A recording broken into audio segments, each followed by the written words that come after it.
everybody, this is Ches from Retro Nirvana. Today we're going to be going over my PlayStation 1 JRPG collection. There are a lot of titles in this collection.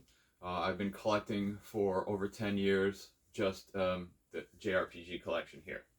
Okay, so we're going to start off with Final Fantasy VIII, Black Label. Next we have Greatest Hits copy, Final Fantasy VIII as well. We got Vagrant Story, Squaresoft title. And we have Legend of Legaia.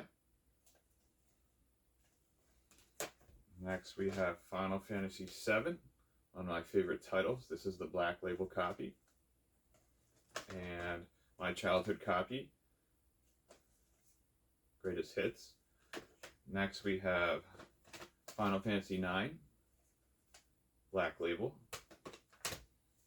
And then we go to Parasite Eve.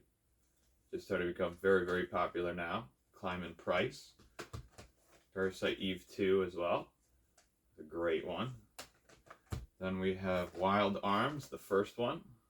Great series of games that continued on the PS2. Next we have a very heavy hitter, Alundra. This one's a lot like Zelda. Fantastic game. Working Designs is a fantastic studio.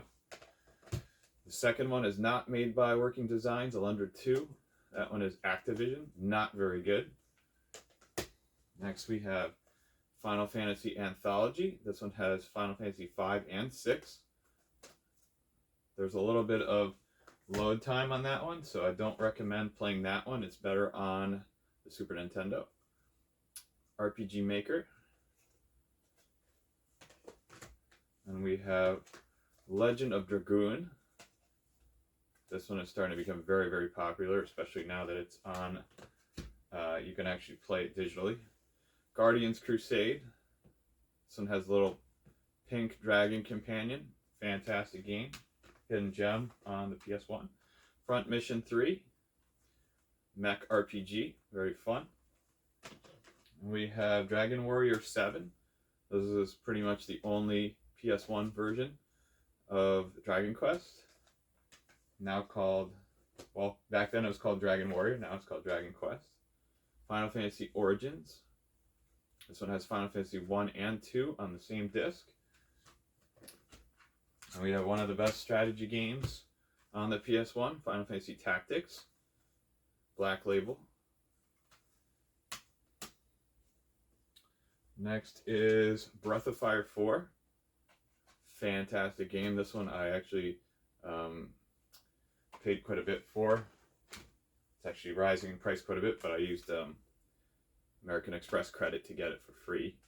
Eternal Eyes. This one's not very good. And we have the third Breath of Fire game. Fantastic game. So this one's starting to climb in price a little bit. Next is Wild Arms 2. She had quite a bit of trouble trying to get this game complete in box. And we have a heavy hitter, Xenogears. This one is starting to climb in price because it's popular and very good game. One of the best PS1 games when it comes to RPGs. Next we have Lunar Silver Star Story Complete. Actually, do not have the big box for it. Comes with other stuff. Chrono Cross. This is actually a childhood copy of this game. I had this when I was a teenager. I absolutely love this game. Have it on the Switch as well. Very fun game to play. Star Ocean. Great series of games.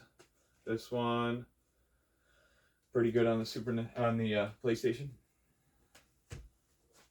Saga Frontier 2.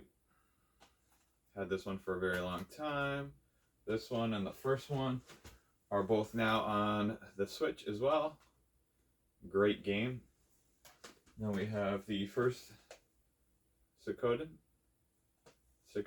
however you pronounce it. This is a very good series of games.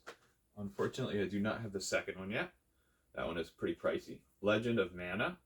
Love the Mana series. This one is slightly water damaged, but other than that, it looks pretty nice. And last but not least, Final Fantasy Chronicles.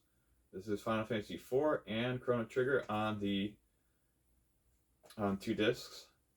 I do not recommend playing this version of Chrono Trigger because there's a little bit of slowdown on the battle, on each battle. So if you can play the Super Nintendo version or the DS version, I much recommend that. Okay, so I hope you guys enjoyed my JRPG video. Consider subscribing if you like the content. Give us a like if you liked anything you saw in there, and drop a comment as to what was your favorite JRPG for the PS1.